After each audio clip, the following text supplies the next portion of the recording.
Welcome to Happy Tummy with Annalie. Nag-crave ka ba ng pizza pero di kasya ang iyong pera? No worries! Gamit ang mga ingredients na ito, kagawa tayo ng rice pizza. So mga ka-Happy Tummy, sabayan niyo ako! So ito lang mga ginamit natin ka-Happy Tummy. Yung hotdog, hiniwa natin ng ganyang kaliit. Bell pepper, red onions, cheese, at yung kanin at itlog ay hinalo natin, nilagyan natin ng asin. So minix lang natin ng mabuti. Huwag nyo nang pansinin ang ketchup mga ka-Happy Tummy. Malapit nang maubos. So sa mainit na kawali, naglagay tayo ng konting mantika. Honestly mga ka-Happy Tummy, this is my first time to try rice pizza.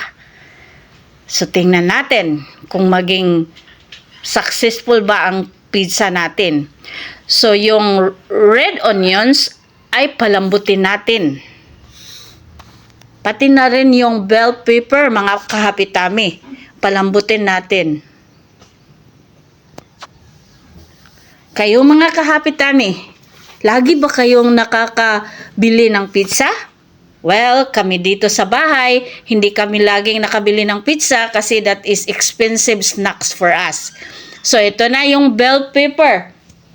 Palambutin din natin.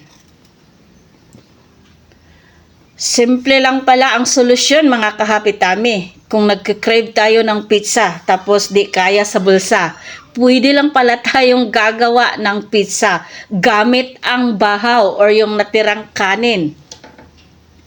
Pati ang mga hotdog, mga ka-Happy Tummy, lutuin natin. So mas masarap mga ka-Happy Tummy kung meron din tayong mushroom, pineapple, para mas marami yung topping. So, ang ginawa natin for this first try, ginamit lang natin kung ano yung available sa bahay natin. So, gumamit tayo ng bahaw or yung natirang kanin, cheese, eggs, bell pepper, red onions, ketchup, at saka hotdog. So, ngayon, magpainit na tayo ulit ng konting mantika. Try ninyo ito mga ka-Happy Tummy. Super easy. At saka pizza na talaga siya. So painitin lang yung at i-spread siyang mabuti. Ngayon ilagay na natin yung rice na nilagyan natin ng itlog at asin. Dapat i-mix ng mabuti mga ka-Happy Tummy. So pwede rin kayong mag-add ng pampalasa ninyo like paminta or kahit anong pampalasa. Sa akin, for this first try, gumamit lang ako ng asin. So, i-flatten natin siya ng mabuti. So, ito yung magiging dough natin sa pizza natin, mga ka-Happy Tummy. I-flatten lang ng ganito. At saka mga ka-Happy Tummy, wag kalimutan, dapat mahina lang ang apoy para di masunog yung dough natin. So, mag-form lang tayo ng circle, mga ka-Happy Tummy. So, hito na ang challenging part, mga ka-Happy Tummy. Ang challenging part for this rice pizza making, mga ka-Happy Tummy. Kinabahan ako at this part, mga ka-Happy Tummy. Kasi ibaliktad na natin to. Malapit na nating ibaliktad. So, ganyan lang, i-flatten, tapos ayusin natin yung pagka-circle niya, mga ka-Happy Tummy. Para magmukha talagang pizza. So, ito na mga ka-Happy Tummy. Baliktarin na natin. Gamit lang ang takip ng ating kawali. Tchang! Wow! Hindi pumalpak ang ka-Happy Tummy ninyo. So, nabaliktad na natin yung dough natin mga ka-Happy Tummy. Wow! Wow! Nice. So, yung part na yan ay challenging sa akin kasi hindi ako sanay magbaliktad ng ganyan. And as what I have told you mga ka-Happy Tummy, first try ko to.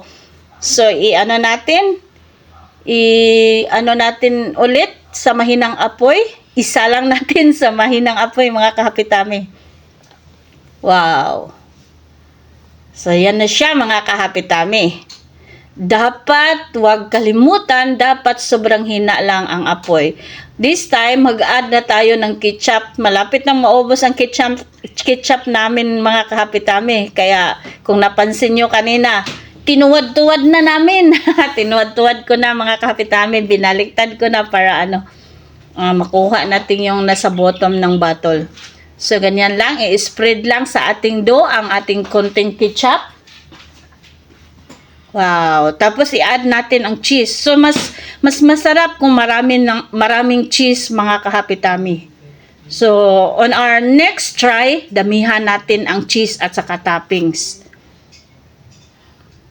Wow. Siguradong masarap to mga kahapitami. So mga kahapitami, ayaw nag-ilabay inyong mabahaw. Ayaw ihurot pakaon sa ero.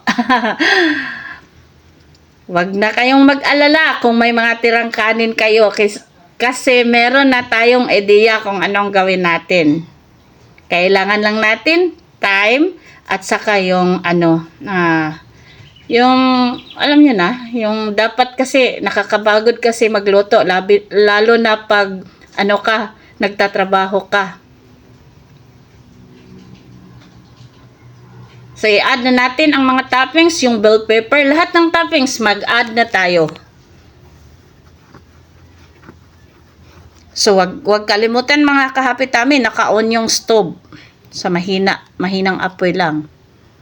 So, ngayon, i-add na natin ang mga cheese at hintayin nating mag-melt ang cheese. Then, tapos na tayo for this rice pizza making.